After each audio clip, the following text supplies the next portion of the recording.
اور میری بہن کے بال نوچ کر اس کو اچھی طرح یہ بات سمجھائی کہ خبردار جو تم نے اپنے گھر والوں کو ہمارے بارے میں ایک لفظ بھی بتایا، اور اگر تمہارے منہ سے کوئی بھی بات نکلی تو ہم تمہارا قتل کر دیں گے اور تمہیں ایسی موت سے نوازیں گے کہ تم جینا بھول جاؤ گے۔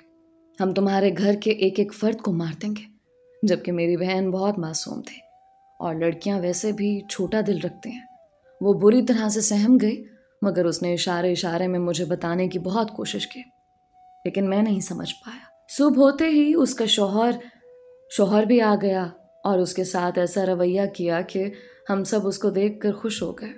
جبکہ اگلی رات ہی اس کا دیور اس کے قریب گیا تھا اور تیسری رات اس کا شوہر اس کے پاس گیا اور اس سے تعلقات قائم کیے۔ اب یہی سب ہونے لگا تھا۔ جس کا دل چاہتا تھا وہ اس کو استعمال کر لیتا تھا۔ وہ روتی رہتی تھی، ہاتھ جوڑتی تھی، لیکن کوئی بھی اس کی فریاد نہیں سنتا تھا۔ سب نے اسے اپنی رکھیل سمجھ لیا تھا۔ چند دن بعد وہ حاملہ ہو گئی تھی۔ اب وہ کس کے بچے کی ماں تھی وہ نہیں جانتی تھی، مگر جب اس نے DNA ٹیسٹ کروایا تو اوپر والے کا شکر تھا کہ وہ اپنے شوہر کے ہی بچے کی ماں تھی، یعنی اس کے پیٹ میں موجود بچہ جائز تھا۔ اس نے بہت شکر ادا کیا، لیکن جب یہ بات اس کی ساس کو معلوم ہوئی تو وہ ہتھے سے اکھڑ گئی تھی۔ اس کا کہنا تھا کہ میرے سب سے بڑے بیٹے کی پہلی اولاد پیدا کرنی ہے، اسی لیے یہ بچہ گراہت ہے۔ جب تک میرا بڑا بیٹا تجھے حاملہ نہیں کر دیتا تب تک تو کوئی اور اولاد پیدا نہیں کرے گی۔ میری بہن اس بار ان کی باتوں میں نہیں آئی تھی۔ ان کی مار بھی برداشت کی تھی، لیکن اپنے بچے کو نہیں گرایا۔ اس کے ساتھ اس نے پورا منصوبہ بنا کر اسے چوتھی سیڑھی سے دھکا دیا۔ لیکن کہتے ہیں نا، جس کو اوپر والا رکھے اسے بھلا کون چکھے۔ اس پل تو سب کو یہی گمان ہوا کہ میری بہن مر چکی ہے، اسی لیے اس کو سفید چادر اڑا دی گئی، کفن پہنا دیا گیا۔ لیکن جب اس کو نہلایا گیا اور اس پر گرم پانی کی چھینٹ ماری گئی تو وہ یکدم اٹھ کر بیٹھ گئی اور اس نے وہی پانی اپنی ساس کے پاؤں پر گرا دیا۔ جبھی وہ عورت روتی ہوئی تڑپتی ہوئی باہر بھاگی تھی۔ ہم سب حیران تھے کہ یہ سب ہوا کیا ہے، مگر جب گھر آ کر میری بہن نے سارا واقعہ ہمیں بتایا تو میں پھٹی پھٹی نگاہوں سے اپنی بہن کو دیکھنے لگا۔ میرا بس نہیں چل رہا تھا کہ میں آسمان اور زمین ایک کر دوں، میں سب کچھ برباد کر دوں۔ میری بہن کے ساتھ اتنا برا سلوک ہوا تھا میں تصور بھی نہیں کر سکتا تھا۔ میں نے پولیس میں کمپلین کر دی تھی، اور جب میری بہن کا میڈیکل ٹیسٹ کروایا گیا تو میری بہن جھوٹ نہیں بول رہی تھی، بلکہ اس کے ساتھ 3 مردوں نے جنسی زیادتی کی تھی۔ میرا دل پھٹنے کے قریب آ گیا تھا۔ ایک بھائی کے لیے یہ لمحہ بہت اذیت ناک ہوتا ہے، لیکن میں آج بھی اوپر والے کا شکر ادا کرتا ہوں کہ اس نے میری بہن کو ختم نہیں کیا تھا، بلکہ اسے ایک نئی زندگی سے نوازا تھا۔ اسے چوتھی سیڑھی سے دھکا دیا گیا۔ اگر بر وقت وہ اپنا آپ نہیں سنبھالتی تو اسی وقت اس کے جسم میں زہر پھیل سکتا تھا اور وہ مر بھی سکتے تھے۔ اس نے پورے 3 مہینے بعد ایک خوبصورت سی بیٹی کو جنم دیا تھا، جس کو ہاتھ میں لیتے ہی میری پوری دنیا مکمل ہو گئی تھی۔ میں نے سوچ لیا تھا کہ میں اپنی بہن کی بیٹی کو پال پوس کر بڑا کروں گا اور اپنے ہاتھ سے ہی ایک اچھے گھر میں اس کو رخصت کروں گا۔ میں نے اپنی بہن سے کہا تھا کہ میں تمہاری شادی کروا دیتا ہوں، لیکن اس نے منع کر دیا تھا کہ وہ شادی نہیں کرنا چاہتے۔ وہ اپنی بیٹی کے ساتھ ہی ایک اچھی زندگی گزارے گی۔ اس کا شادی سے اعتبار اٹھ گیا ہے۔ اس کو لگتا ہے کہ دنیا کا ہر مرد ایک جیسا ہوتا ہے، مگر میں اور اماں اور چھوٹی اور میری بیوی اس کو سمجھاتے رہتے کہ ایسا نہیں ہے۔ زندگی بہت مشکلات کا نام ہے، لیکن اس طرح مشکلات سے ڈر کر جینا نہیں چھوڑتے۔ جو لوگ مقابلہ کرتے ہیں وہی مقدر کے سکندر کہلاتے ہیں، اور جو لوگ ڈر کر جینا چھوڑ دیتے ہیں وہ محض بزدل کے علاوہ اور کچھ نہیں کہلاتے۔ میں آج بھی اوپر والے سے دعا کرتا ہوں کہ میری بہن کی زندگی میں خوشیاں ہی خوشیاں ہوں، اور ہر بیٹی کو ایک ایسا شوہر ملے جو اس کی زندگی کو سنوار دے، نہ کہ زندگی کو اجاڑ دے۔ دوستو، یہ تھی آج کی کہانی۔ اس دنیا میں بہت سے گھروں میں ایسا بھی ہو رہا ہے۔ امید کرتی ہوں اس کہانی سے آپ نے بہت کچھ سیکھا ہوگا۔ اگر کسی لڑکی کے ساتھ کچھ ایسی صورتحال پیدا ہوتی ہے تو بہتری یہی ہے کہ وہ اپنے گھر والوں کو سچ بتاتے، بجائے یہ کہ اس درندگی کو صبر سے سہے، کیونکہ یہ صبر نہیں ہے، آپ خود اپنے ساتھ ظلم کرتی ہیں۔ کیونکہ خدا نے بھی کہا ہے کہ اپنے حق کے لیے آواز اٹھاؤ۔ کہانی سے متعلق اپنی رائے کا اظہار ضرور کیجیے گا. آپ سب کے پیار اور سپورٹ کا بے حد شکریہ. آج کا اسپیشل تھینکس مسٹر وکرم کا جن کا تعلق انڈیا سے ہے، اور مس نازیہ کا جو کہ ملتان پاکستان سے بلانگ کرتے ہیں. اگر آپ نے ابھی تک ہمارے چینل کو سبسکرائب نہیں کیا تو ابھی سبسکرائب کر لیں. ملتے ہیں ایک اور نئی اور منفرد کہانی کے ساتھ. علیزہ کمل کو اپنی دعاؤں میں یاد رکھیں. اپنا اور اپنوں کا بہت خیال رکھیں.